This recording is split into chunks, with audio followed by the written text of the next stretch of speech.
out po sa Amic Pilinat Food Products Coco Jam. Magme-merienda sana ako. Bakit? Ito, daming pili. Design lang pala. Nung hinahanap ko na yung pili, dito, puro lang asukal. Ayan o. Baka ganun talaga. Kasi nung yung nanay ko kasi gumagawa nito, maraming pili. Pero ito wala talaga. Pili lang. Dinikit lang talaga dito, oh. Oh, dinikit lang talaga yung pili. Oh, huwag na kayong bibili dyan sa crossing bato, ha? Tandaan nyo yan, oh. Amix, Pilinat Food Products, Coco Jam, oh. Ayan, oh. Sa crossing bato ko to binili. Huwag na kayong bibili dyan.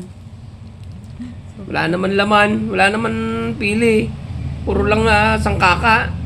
Ayun.